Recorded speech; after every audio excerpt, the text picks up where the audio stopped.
I think firstly, thank you for joining SAFET's global community, Fish Tech Connect, and attending today's event, the Ocean Data for Sustainable and Profitable Fisheries, which, as mentioned, is brought to you by the Global Ocean Observing System, GOOS, and Fishing Vessel Ocean Observing Network, FVON.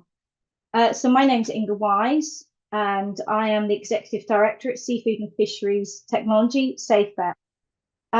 So for those members, new members, I hope you've enjoyed having a little explore of Fish Tech Connect and find the platform helpful. Just to add, this community has been created for you, so please feel comfortable sharing knowledge, thoughts, questions, announcements, reach out for presentations, etc., news. We're keen to create an active community. And a quick recap for those who are not aware of SAFET's purpose. The organisation was founded in 2014 to bring together technology providers with the global seafood and fisheries sector, share knowledge, solutions, and work together with governments, industry, the science community to understand the challenges and needs faced regarding sustainable fishing and how technology can play a part in supporting solutions. So last October, we launched this site, the Fish Tech Connect. At present, we have over 700 members, global members on this platform. Lots more happening here at SAFET, so do stay tuned in to the platform. We're coming up on the hour now. So let's just, I think we'll start now. So, but for today, our focus is on the Fishing Vessel Ocean Observing Network, FVON. I'm hugely excited by this partnership, highlighting and sharing FVON's work with the seafood and fisheries community and the collaboration with Global Ocean Observing System, GOOS, the coordinating body for ocean observing. And so today's event will consist of presentations and a Q&A session. Please use the Q&A option at the bottom of your screen, and do feel free to type questions in at any stage. We'll pick up at the end of the presentation section. And just to say, this webinar will be recorded and shared through the FVON space on Fish Tech Connect and through other media outlets. So now, because I mentioned mindful of time, because we've got a lot of presentations to get through today, and we do want to get to that Q&A session as well. So now I'd like to hand over to Dr. Emma Heslop, Programme Specialist of the Intergovernmental Oceanographic Commission, IOC, Secretariat, which manages GOOS. So over to you, Emma, and I am going to switch off my camera and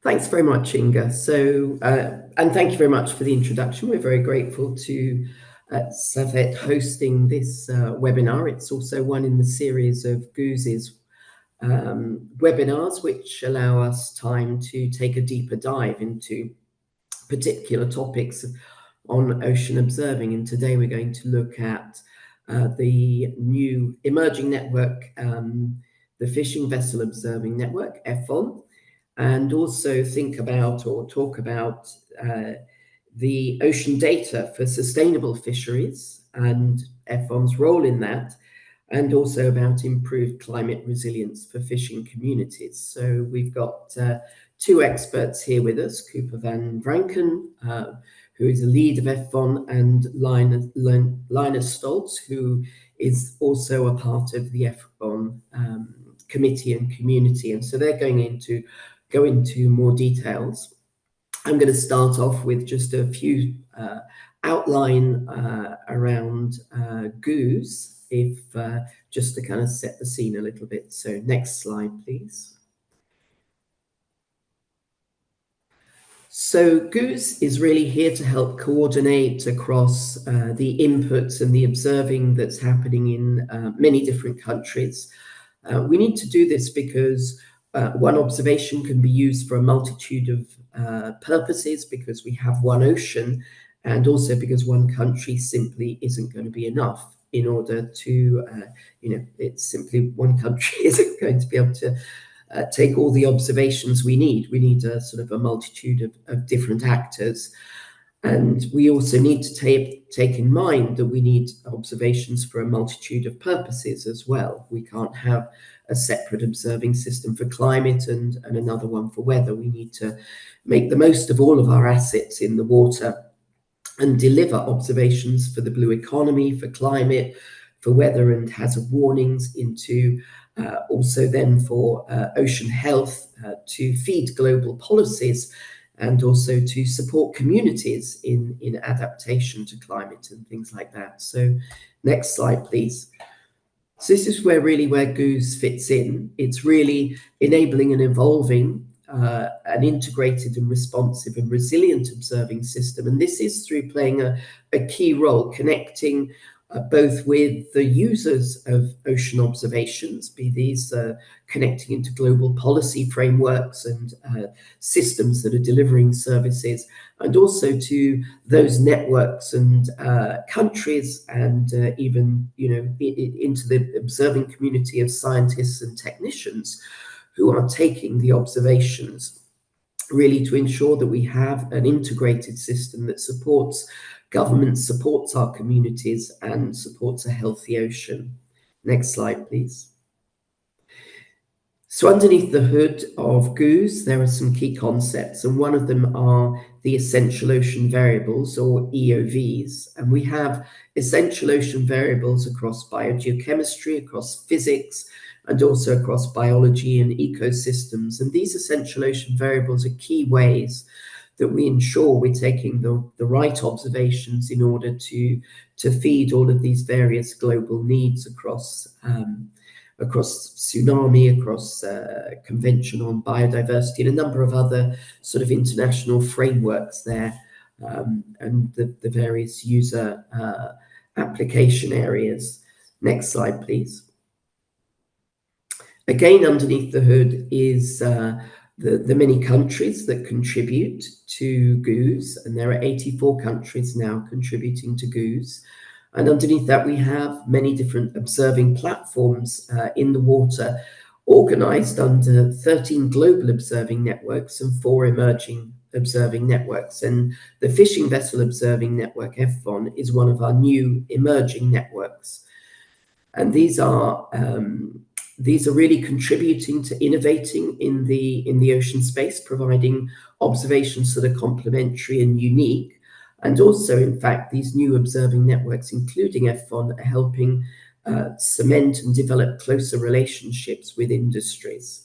And so part of what we also see is that the system is becoming increasingly operational, and we deliver something like 120,000 observations a day into ocean forecasts and into weather forecasts now. Next slide, please.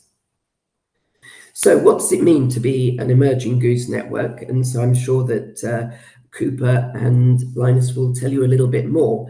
But underneath the hood of GOOS, we're looking to mature our emerging networks into becoming sort of fully fledged partners in the observing system, like networks like the established Argo system. There are the commercial voluntary observing ships, systems such as the Tide Gauge network. And what it means is that you really have a unique role within the observing system, and you collaborate and interact with other GOOS networks. And into the details, you'll see a little bit more of how the Fishing Vessel Observing Network really contributes additional observations to the global ocean observing system, filling really clear gaps that we have. It also means that you have a governance and management structure, and you seek to enable all parts of the globe to contribute to this observing network. It also means that you practice fair data, so that the data is findable, accessible, interoperable, and reusable. Such things as minimum metadata, and making sure that the data is interoperable between different sorts of networks. You also develop best practices which can help other groups that are starting out in taking these observations to join your networks.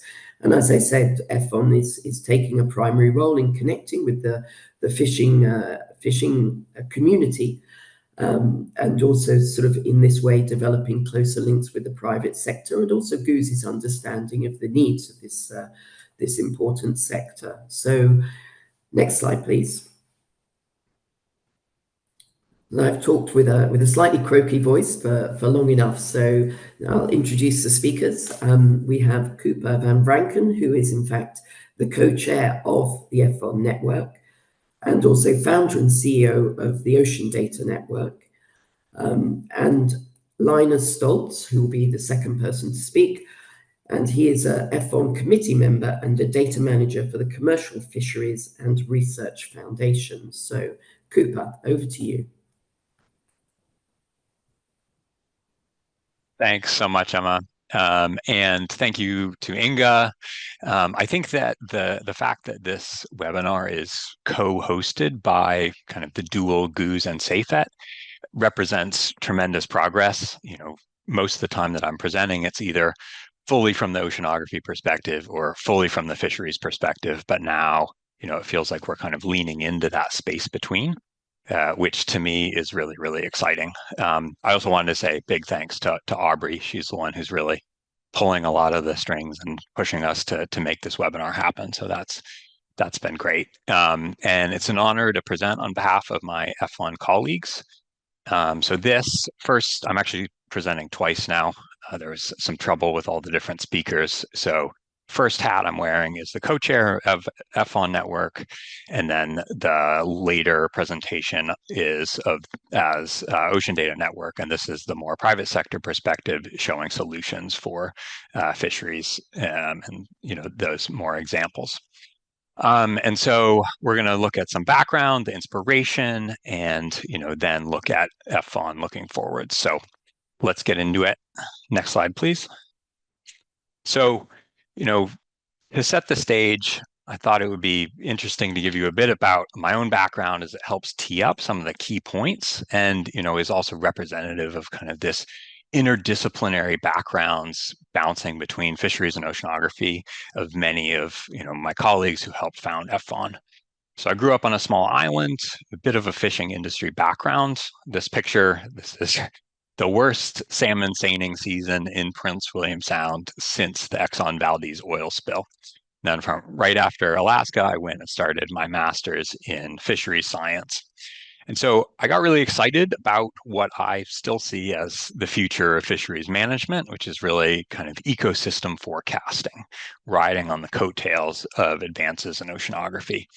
And that this can be a real solution to this kind of classic boom and bust of fisheries that's been going on forever, but is now getting way, way worse with climate change kind of pushing us outside of any previously observed state.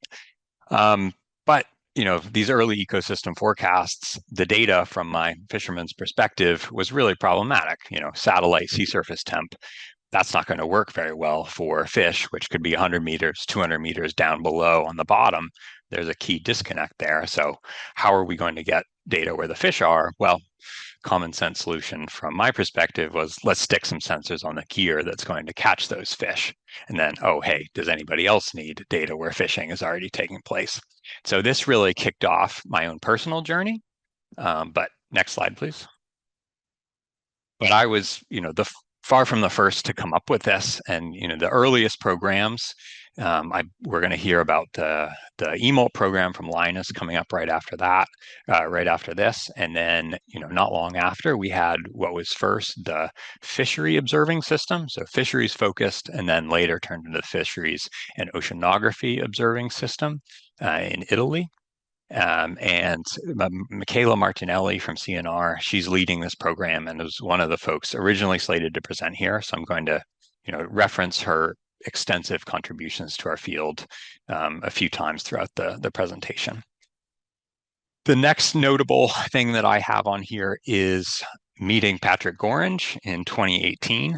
I think this was the moment that we kind of started to have the idea of like, oh, we need to put this community together, and that it's important to, have these common data standards and everything like that, as these other GOOS networks have done. And so we're still working very closely with Patrick and eMOLT. I believe he's on the call here. And so that was very important. And then right after that, in 2019, OceanObs 19, and that's when our more kind of Atlantic Med focus community connected with a lot of the folks in the Pacific who are thinking much bigger scale, but we're a little bit newer to this game. And so bringing that together. And so the second webinar of this series, that is more from the Pacific perspective. So please do tune into that. And then last year, we officially became an emerging network in GOOS, and then also with the UN Decade endorsement under the Coast Predict program. So we're really thrilled to be here and excited for the future. This is a very simplified timeline. There are many important things that we're missing, but the important point being is like, yes, things are moving quickly now, but there's a lot of history and a lot of hard work that we're standing on, the shoulders of those folks who've done that over the past few decades. But next slide, please. What is this all about? Really, it's about taking advantage of the unique opportunity that fishing offers by putting sensors on the gear, because that nets traps the gear, it's going down, it's fishing, it's coming back up. So those sensors are able to measure water column profiles during the normal operations. Then as soon as that surfaces, can relay via Bluetooth or Wi-Fi to a deck hub and then onto users in near real time. And that doesn't get in the way of fishing at all, which is really, really important. So fishing for fish now can also be catching data. Next slide, please.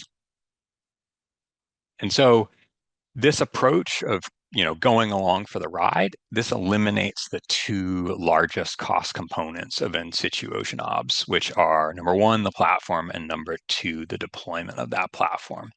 And so that enables this FVON approach to be orders of magnitude more cost efficient. And then also, because there are millions of fishing vessels already out there, it's tremendously scalable. But I want to be super clear here. I'm not saying that the other platforms are too expensive. Far from it. There's still tremendous, your cost benefit of these established platforms is very important, and we will always need these. And, FVON is never going to be able to deliver the diversity of parameters and the precision of, say, a research vessel. Really, it's the complementarity of these different systems working together. And I really feel that a missing piece of the ocean observing system that we have today is this kind of strength in numbers, big data approach, particularly in the coastal oceans. And so next slide, please. And so that's really, become our mission, is to become this coastal distributed observing system. And looking at these maps here, this is gridding existing subsurface data coverage dominated by Argo. And this is really counterintuitive, is that we have way more subsurface data out in the open oceans, but then in close to shore, where we are in the majority of the blue economy, it's much more data sparse. And that's due to the tremendous success of the Argo program. And so if you look at where fishing is, it's almost kind of this perfect yin and yang to fill those Argo data gaps. And so you can see in red, this is the actual data coverage gridded monthly again from the networks in the northeast of the US. We'll hear more about that from Linus, as well as the Moana project in New Zealand down there. And, connecting this to fisheries, this lack of shelf data, to me, this decreases the accuracy of ocean models, which may be across the board pretty accurate, but then they're going to be inaccurate precisely where it matters to the fishery science or fisheries applications. And so to me, this is a very elegant solution to get the data where it matters for all the applications that we're going to talk about today. Next slide, please. But this is not just happening in the US and New Zealand, and many of these programs we'll hear from over the webinars, but many will not. So I want to highlight the diversity of these programs, and also, accompanying geographic diversity is an incredible diversity of fisheries, from, really large scale industrial vessels to, wooden artisanal canoes. And I absolutely love working with so many different fisheries in different regions, and I'm super proud of the scale that we've achieved thus far with hundreds of vessels. But, we're just getting started. And I think that one of the things that really unifies us as in the FVON community is the realization that, we can do this on such a large scale, and that, that amount of data will change the game for ocean observing. So GOOS today, Emma presented, is just over 8,000 platforms combining all the networks together. We're aiming for tens of thousands, which is a totally achievable and actually pretty small percentage of the global fleet. So to me, again, we have the opportunity to trigger kind of a paradigm shift in the way that this works and the, data availability. But we're never going to get there if we're relying on traditional scientific grant funding. So, we have a financial innovation subcommittee, which is investigating new approaches, including engaging the blue economy, better communicating the benefits, but then also crucially returning the value to fishers. If fishers aren't on board, we're fish out of water. All the puns intended. Let's go to the next slide, please. And, looking at this from, the fisher engagement, angle, this is fundamentally a citizen science initiative and, is intrinsically inclusive of stakeholders, which most of the time the fishing industry is not included in the scientific conversation, which I think is a huge mistake. Linus will also tell you, these guys, generally guys, but also some gals, know a lot about the ocean. They're out there every day. And so that's important to include these key stakeholders. But then from a broader perspective, because this is so cost efficient and because most of the coasts have fishing, FVON is making ocean observing accessible in regions where it simply has been cost prohibitive before. And so that accessibility and the inclusivity of FVON, we feel are a path to democratizing ocean observing. Next slide, please. And so, at FVON, we're here to help. We're, this interdisciplinary international group representing, scientific perspectives, NGOs, the private sector, and it's explicitly our mission to help foster the creation of new networks. So please don't hesitate to reach out. And the solutions and what we can offer and the help can take many different forms. That's it from me for this presentation. See you all in a bit after Linus. Thank you.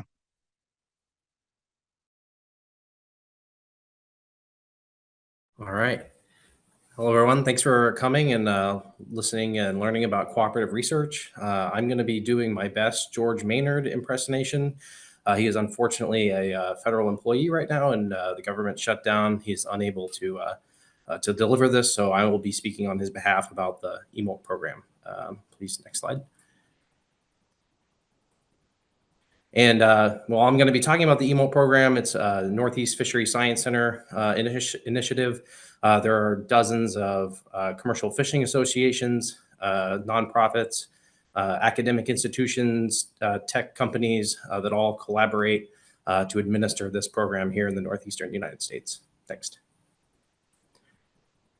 And of course, none of this would be possible at all without the members of the fishing industry. So a huge thank you to them.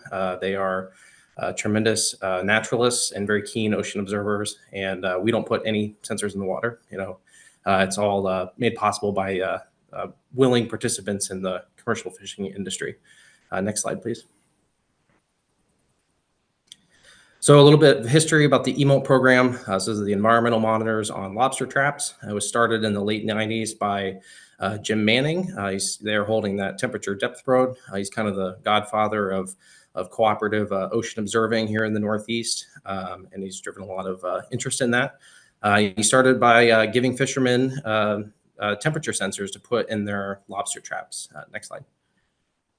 And he was able to, over the period of time, build up enough goodwill and interest in ocean observing with the commercial fishing fleet, so that by kind of the mid-2000s, there was a pretty broad range of coverage all up in the Gulf of Maine, coastal zones, along the continental shelf, and in Massachusetts Bay. Next slide. So Jim, in the early stages of this, would put these sensors in the U.S. mail and configure them in the office, send them out It was very labor intensive, times intensive. Fishermen would put them in their traps and have to keep paper logs. And then whenever the season was over, they would put them back in the mail and send them to Jim, and he would offload these and do all the data management and things like that. And it was a very time-consuming process and not very timely with data. Next slide, please. And then in 2019, the American lobster stock assessment team started to incorporate some of this temperature data. They wanted to be able to use temperature data to make better assessments, better models. Next slide. For the American lobster fishery. And so in 2019, the interest in eMOLT was really renewed because they found that we were able to actually decrease the uncertainty by adding that bottom temperature value into the models. So that made fishermen very happy. It would increase the estimates of abundance for what they could harvest. Scientists were excited because we're actually getting this data used, and that we've been working so hard, and Jim had been working so hard to collect. Next slide, please. And that really fueled this huge expansion for the eMOLT program, kind of eMOLT 2.0. And there was a renewed interest in trying to see how we can get this data in a more timely way. And Cooper had some really great animations for displaying this. And the general model is that you've got a sensor in a trap, and whenever it comes on deck, it can telemeter to a deck box, and the deck box can send the data through cell networks or satellites up to the cloud, and we're able to have access to that without actually having to put sensors in the U.S. mail and wait till we get them back many months later. We can make much more informed decisions and timely decisions with really timely data. Next slide, please. And just to give a little overview, so George started working as Jim retired, and I think it was 2021. George had worked with Lowell Instruments to kind of refine the technology for this, and Lowell Instruments created the Deck Data Hub, which is the kind of leading technology that's being used in this eMOLT program. So they've got a sensor that sits on the seafloor, and this is kind of an example screen for what this looks like when it's actually out fishing. Next slide. So these deck boxes are searching for loggers. Whenever a logger breaks the surface, it connects to the deck box and provides some summary information right back to the captain. And next slide, please. And the really great thing about this technology is that it's able to, right there on the spot, display a plot for the previous ocean conditions for where that haul or trap was located, which is really powerful because it gives data into the hands of fishermen who are on the water making decisions in the next 15 minutes, 10 minutes, where they're going to be either setting their trap, moving their gear, or making fishing decisions on the spot. So it's a really powerful tool. And I'll go over some examples that George has provided where folks are actually using this data to make informed decisions about their fishing effort, which is really cool. Next slide. And so the less exciting, I think it's exciting, but maybe not for some people, is the data management. This is hugely important, something that's often overlooked.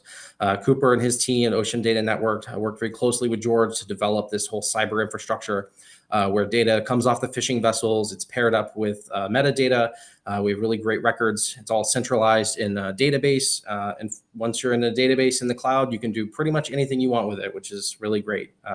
So they've developed a number of dashboards and portals. Some of these are password protected and provide a little more detailed, sensitive information. Captains can log on and have a little bit more ownership of their own data and see in relation to where they had been fishing, where the data was collected.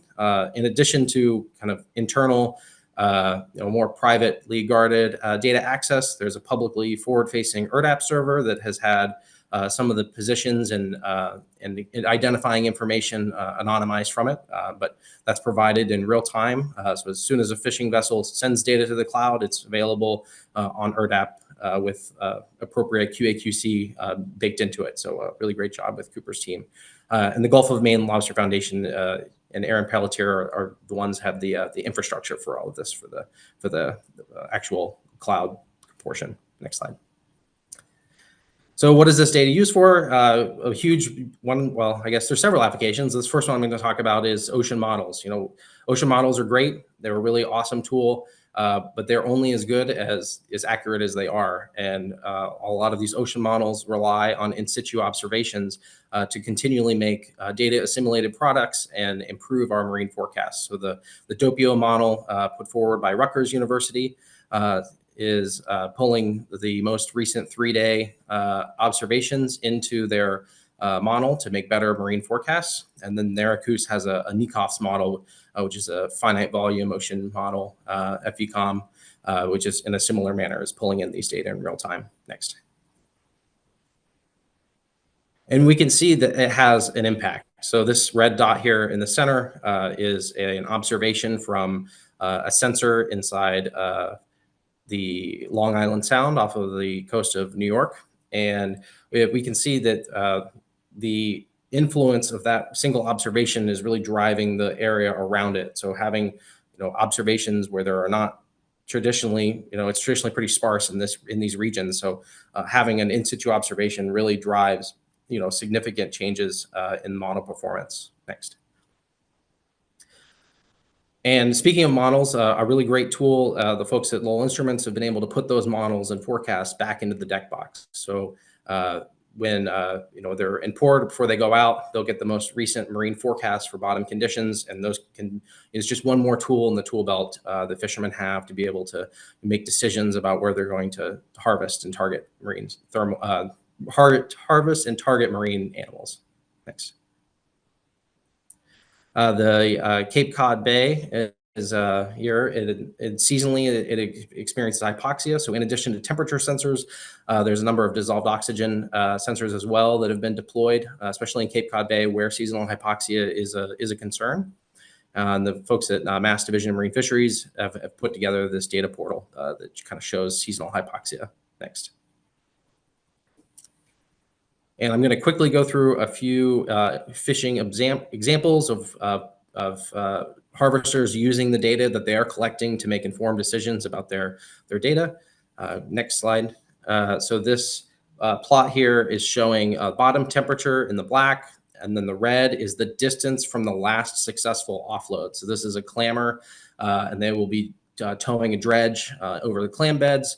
The purple dashed line is the thermal spawning temperature for clams, and harvesters try to target below that thermal threshold due to increased meat quality, and it's just a better product. So we can see that this is a given sample day, and when the first starting out, the captain was kind of moving around. You can see the big jumps in the red. Next slide, and we can see that black line start creeping down below the spawning threshold. And as soon as this captain finds the water mass where it's below that thermal threshold, it's a really high quality meat, they really lock in and don't move. They just work there the rest of the day. So this is a really cool observation that the captain is using this data in situ in real time over the course of a fishing trip to make informed decisions. Next. And I know I'm really close out of time if I'm not. Or this is another cool example. Next slide. Next slide. George has a lot of slides. So this is a lobster trap that has a temperature and pressure sensor in it. At the beginning of the time series, you can see it's dropped from the sea surface down to the seafloor. It's deployed, settles in. You can see the tidal fluctuation. At the end, it's hauled at the very end and offloaded. But right in the middle, we have this huge spike where the sensor was dragged all the way up from the seafloor to the surface. And this is an odd thing. It's not offloaded. And actually, next slide, this captain had attributed this to poaching. So this captain had already had concerns or thoughts that somebody was turning his traps over. So being able to use the pressure data to understand how and when, so we have a timestamp when exactly this poaching event would be occurred. So a really cool application for this. Next. And I think that's, yep. Okay, so then that's it. That's the eMOLT program. There are over 125 vessels contributing to this. There's basically every single fishing gear you can possibly think of in the Northeast has an eMOLT system or sensor on it. These huge, tremendous coverage. This map is from just 2025 alone. And we've got George's email there and LinkedIn as well. Please connect with him. He is a really great guy and is really sharp and has a lot of good things to say about the program. So thank you all.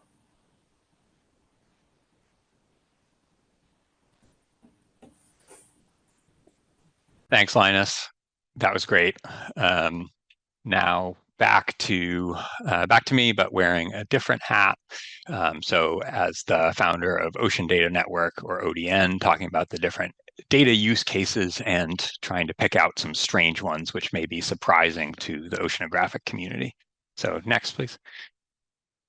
So to set the scene, I wanted to talk about, the diversity of fishing today. This middle picture there, that's a modern Danish pelagic trawler. The wheelhouse looks like a spaceship. But the point that I want to show there is, look at the amount of data and information that they're using. A lot of that acoustic data. So they're using a ton of information to make informed fishing decisions. And then the images on the right, these are wooden African canoes. And the diversity of information that captains use to make decisions, that can be both technology enabled as well as experiential. It's really, really interesting.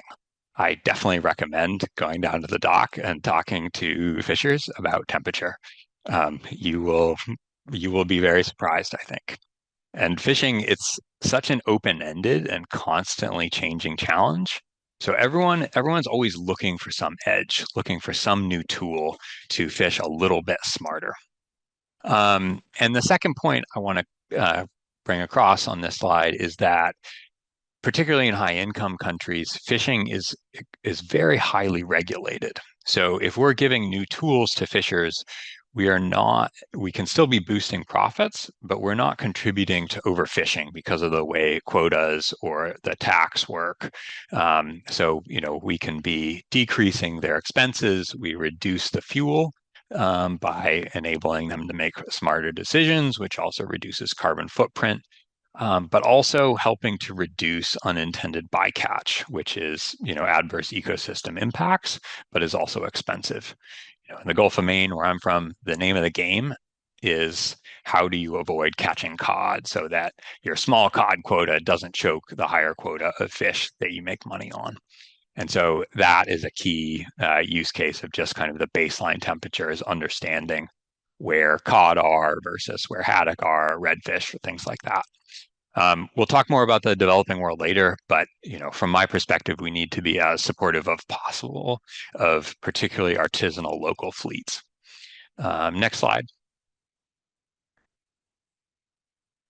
And so, this is the baseline web portal that we have set up for captains or fleets so that they can see their data going as far back as they've been, a part of whichever program they are. And, speaking as a scientist, kind of a data guy now, we often have all these ideas of these solutions and what's going to be, but often simpler is better. And the fishers are using this very raw data to make all kinds of decisions. I think the clamming example was a really great one. And one thing I will say, though, is that there are a lot of screens and apps already. So a recent push for my team is to integrate with already existing software and chart plotter systems so that this data shows up in the context of other information that they're already using. And so you may have expected to see some ocean modeling solutions for fishing. Certainly folks are trying that. I think the work that Linus is doing in the eMOLT program, pulling those into the deck boxes, that's great for a broad zoomed out view. But ocean modeling for fishing is really hard. The spatial and temporal scales of most fishing are tighter than most models today. And remember how data sparse those coastal regions are. So there's a lot of issues to doing this right. But I did want to give a shout out to, in my mind, the most successful ocean modeling solution for fishing. That's going to be shown by our Japanese colleagues in the next iteration of this webinar in a few weeks, I believe. So please do tune in for that one. That's really, really interesting. Next slide, please. So one of the uses we never would have thought of, and it actually has nothing to do with the temperature at all, but is using the depth measurements to calculate the gear depth and falling speeds. It's somewhat similar to the kind of poaching system that Linus showed before. And the most advanced version of this is for use in purse seine nets, which is what's shown in those schematics there. And so this is in collaboration with Gannett Nets, which is a specialty seine net maker from Washington State. And so basically what we're doing is we're putting a lot of sensors, in this case, ZebraTech sensors, the same temperature depth sensors along the bottom or the lead line of the net. And so that's what you can see with those red dots there. And then you can see above one in yellow coming up over the rail there. And so we're able to see what's happening at each of these points. And then next slide, please. And then, so they all talk to the same deck unit, the normal system, and we get this picture of how this net is falling through the water column and how it's being hauled back up. And very quickly, it was apparent that these nets are not behaving in the way that they're designed to and the way that captains think that they are. And so there are really, really large inefficiencies that we're able to see. So this is letting net makers like Gannett design better nets. Captains can also tweak their nets, add more weight, more floats, things like that, but then also tweak how it's set out from the back of the boat to reduce the tension so it falls more evenly. And this is very important for increasing your efficiency and reducing your carbon footprint. And then, particularly in shallow waters, this can be useful to help understand how deep your net is in certain circumstances so that you're not damaging it. These nets can be $200,000 on the small end to $1 million for tuna. So a net is a big investment, and it's very important to understand what that's doing. And so this Gannett system, this has led to quite a lot of industry-funded data collection in very diverse regions, Alaska, Mexico, the UK. And so I really think this is a great solution, and we're looking to develop more and more of these solutions where the data is usable for fishers in a very, very direct way like this. Next slide, please. The next use case and kind of issue I want to talk about at the same time is the data privacy and then also vessel tracking. So by default, data is always shared anonymously, and getting fishers on board, this is probably the most common question I get. It's easier than I thought it was, and I, even come from this world a little bit. AIS and VMS systems are required for most vessels in the developed world. So, the most common response that I'll get is, oh, there's no more secrets in this industry. The government and everybody else, they already know where everybody's fishing. No problem. But then on the flip side, in the developing world, and so, we've got examples from pilots that we're supporting here in Bangladesh and in Ghana, there's zero fishing tracking, and it's a tongue twister. Fishing footprint tracking is really important for all kinds of things, marine spatial planning, fisheries management, safety at sea. And so in these countries, we've set up systems not just to track the geolocation for the data, but also where the fishing is sailing in between. And this has been quite popular there. But again, we've implemented this, but actually Michaela Martinelli from CNR, who I mentioned before, she started doing this much earlier as a part of that fisheries and oceanography observing system in the Adriatic. And, in addition, they pioneered other things like integrated electronic logbooks to match with the temperatures and things like that. So very exciting work. And this image here, this is from a 2016 paper showing that this FVON-like system is actually far superior to AIS or VMS, or, in this case, a combination of them for tracking the footprint of the fishing.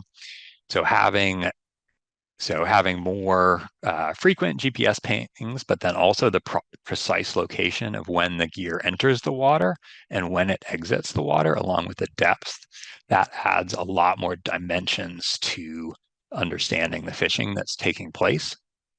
There have been some pretty impactful and I would say controversial papers over the last few years, looking at fishing footprints and carbon footprints and everything like that.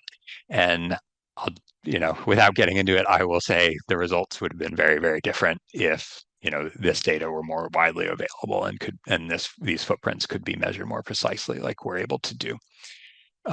So, this is an interesting use case. And then one further group that I want to mention is this Slovenian company, Blue Tracker. And they're entering the FVON world, but coming from a completely different perspective in that they're a provider of AIS and VMS systems. And so they've started putting sensors on the gear to measure that net in, net out that, we're talking about gives more, granularity to the fishing footprint. And then they had the idea, hey, why don't we, start measuring ocean temperature at the same time? So now we're working with them to get their sensors to meet our recommendations and standards. And they have equipment on tens of thousands of vessels, and this ranges from Sri Lanka to the UK. So this is a huge opportunity, and really looking forward to expanding that collaboration. And so next slide. That's it from me for this one. And I think after this, we'll be doing more of a discussion. So looking forward to that. But please don't hesitate to reach out anytime after as well. So thanks very much.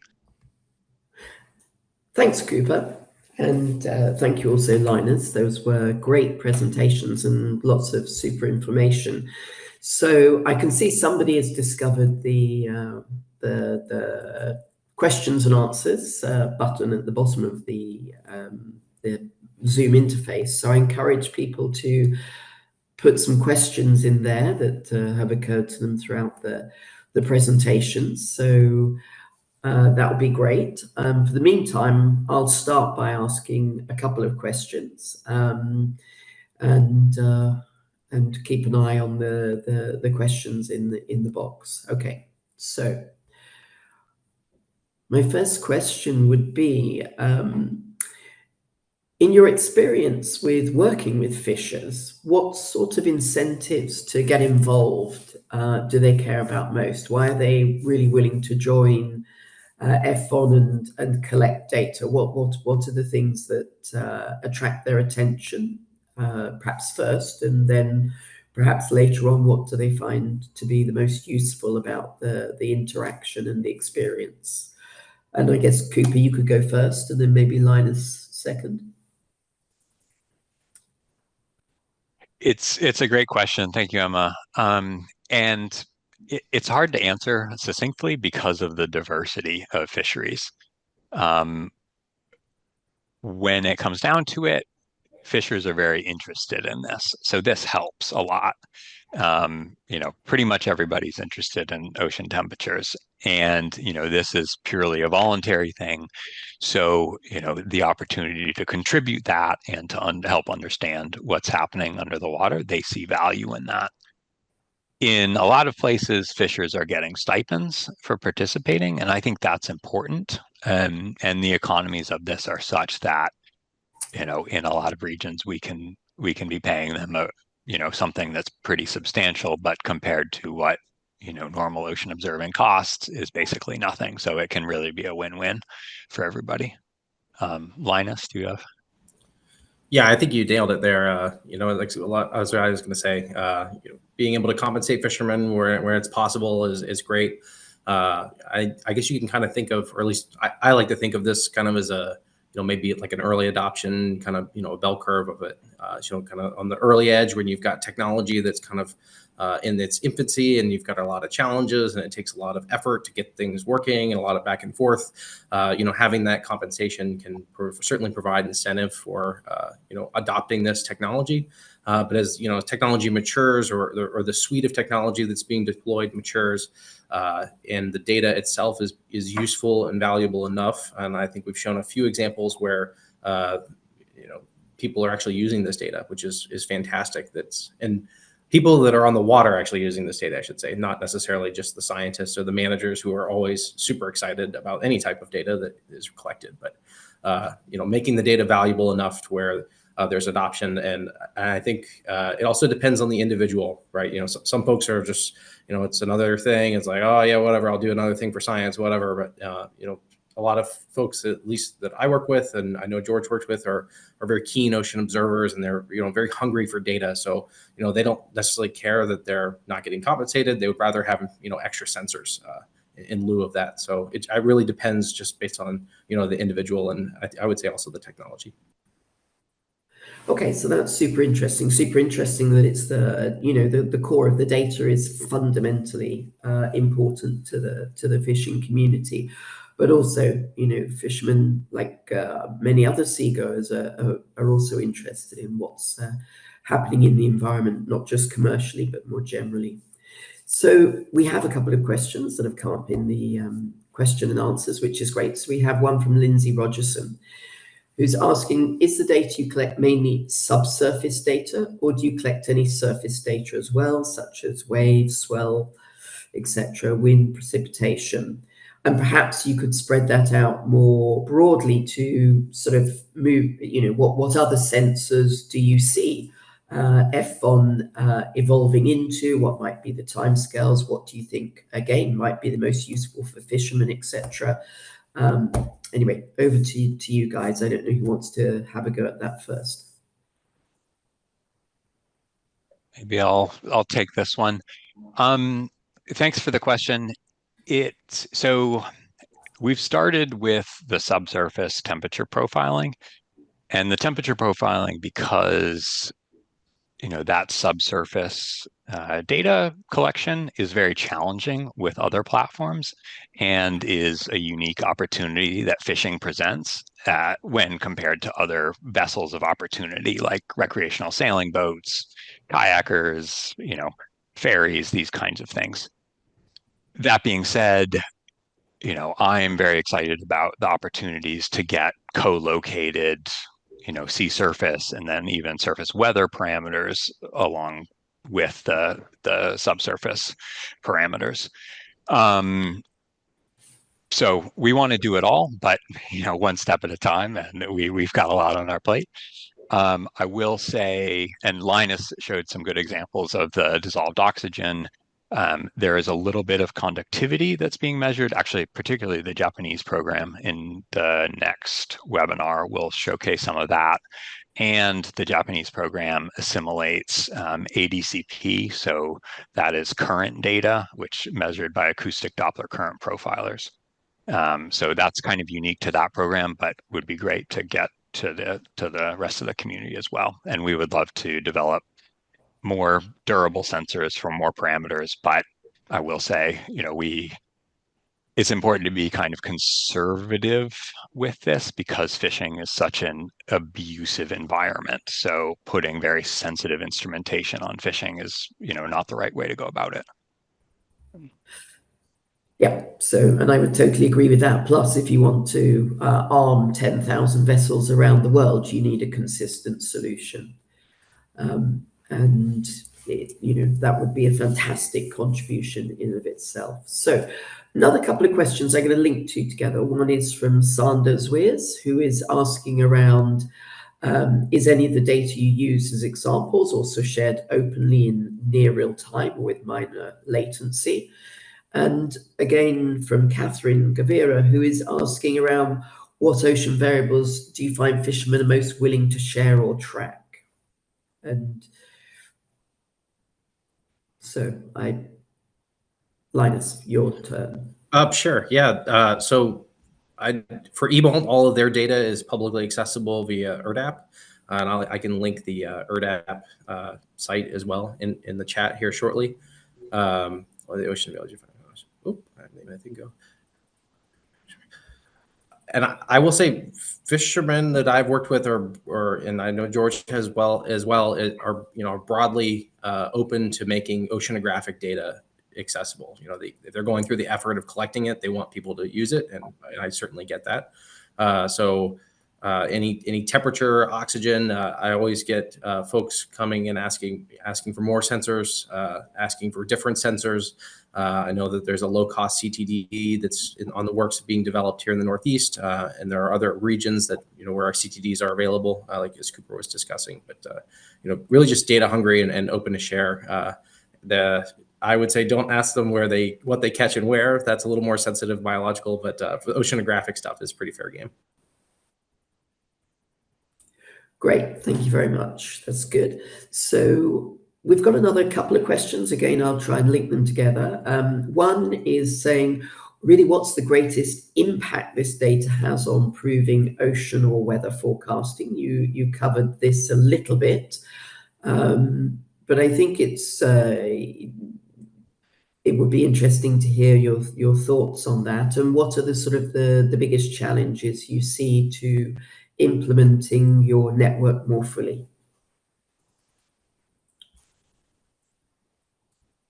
So the biggest impacts, there have been some quite good, Aussie, so observing system impact assessment papers that have come out from our group showing really substantial impacts in ocean modeling framework. So, these are double-digit improvements in the subsurface characteristics without messing up the surface. And so, that kind of very technical proof point, that's very, very important. On the other side, Linus mentioned that these data are going into the lobster stock assessment. This is also going into the black sea bass stock assessment, I believe. And so, these are applications that are very, very important, particularly as climate change shifting the distribution and the timing. Black sea bass are moving further north. Lobster timing is all pretty different, and they're moving north too, I believe. So that's a good one. And then, one that we're working on in the Caribbean is improving tropical cyclone or hurricane rapid intensification. So understanding what that thermal energy, that heat is beneath a hurricane, which hurricanes can pull energy down to 100 meters. So you need far more than just the satellite sea surface temp. And so that's an impact area that I'm very excited about. It's much less mature, but those are some examples. And then challenges too, right? With, I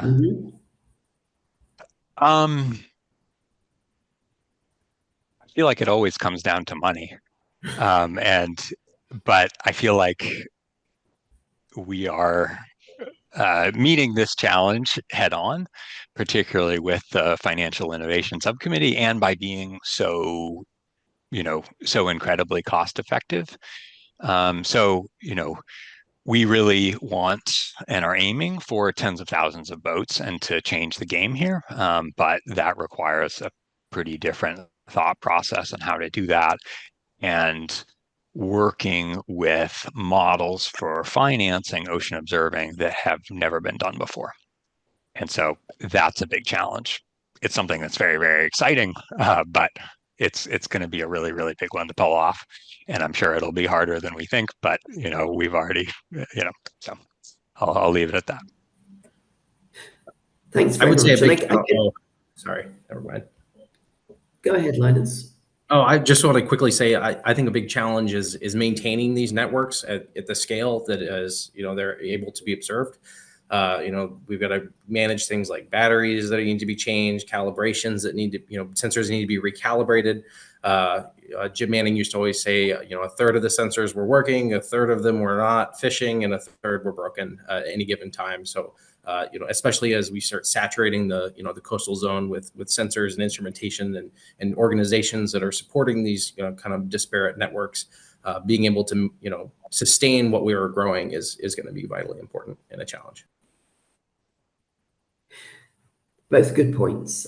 We have a sort of a question from Chep Kemboi of Kenya, who is perhaps going along this theme, really asking, how cost effective such technology can be for small scale fishers. And I think that's partly in your answer of finding co-financing models maybe, and that sort of area. If you could briefly give a clue, this would be useful. Perhaps Cooper. I mean, I think the biggest thing is just the price point of this is far lower than anything else. So, it is it is a possibility. We have a lot of we have a very successful pilot in Tanzania, but then a lot of new equipment and are expanding that quite a bit. So Tanzania's data coverage is going to be better than the US's across it, which I'm very excited about. So I think that's the biggest thing, but then, effectively communicating the benefits to the wide array of stakeholders. And, this is something that GOOS is doing from a higher level, but, ocean observing needs to be critical national infrastructure and needs to be understood as such. But, fishers need to be on board and need to be, engaged in it, and understanding and, utilizing the impacts, not just for ocean forecasting, but for sustainable fisheries, the food production, sustainability, all that I think is important. And there are a lot of different flags to wave that can be appealing to different funders and financiers. And we will help you with that, and help kind of navigate what that might look like to some degree. Okay, perfect. So we've probably only got time for one more question, so I'll try and integrate a couple of questions together. So both are looking forward a little bit. One saying sort of more directly, have you any thoughts about aquaculture and branching out into having using aquaculture as well as another industry to collect data from? And also one from Terry, who's asking if you're looking ahead, like, let's say we're successful and we get 10,000 ships. What is that really going to enable for us in terms of benefits to society? And this also links to some other questions about people working in the environmental space. And so perhaps, other other industries maybe adjacent, and where would you see us landing in a few years' time with many more vessels equipped? Hi, Terry. Thanks for the question. So I really think it will unlock a paradigm shift. If you look at ocean models today in the coastal region, they can be resolving eddies and things like that, but they're not putting them in the right place. And ocean models, in my opinion, need to get finer scale to be really actionable for a lot of maritime industries far beyond fishing. And so, having a quote unquote big data picture of that, and this is even before you get all this kind of AI stuff, that's going to really enable ocean modeling to go from more of an academic field into something that is applicable and actionable for decision making. And that can be from everything from offshore energy, aquaculture, really understanding what is happening in these areas and being able to predict these events and empowering, industries and stakeholders to adapt to those. And this is really important as things are getting less and less predictable. So, our time series, our climatologies, these are less reliable. And we need more data to understand what's happening now and where the new not steady state is. And then I can't remember the first question that you asked. It was around aquaculture. Oh, yes. Yes, I think that's a big opportunity. I don't think it's going to be one that we will take up because it's a little bit of a different beast. And I will say that talking to a few folks in that space, while ocean temperatures are not sensitive to fisheries, those parameters can be sensitive to aquaculture, and not wanting your competition to know what the conditions are in your farm or something like that. So yes, but different data opportunities too. Probably more biogeochemical, which is great. Perfect, thank you. So probably we're just going a little bit over the hour, but I will finish up with a sort of amalgamation of some other questions that I can see are coming up in the chat. There's a few people asking around.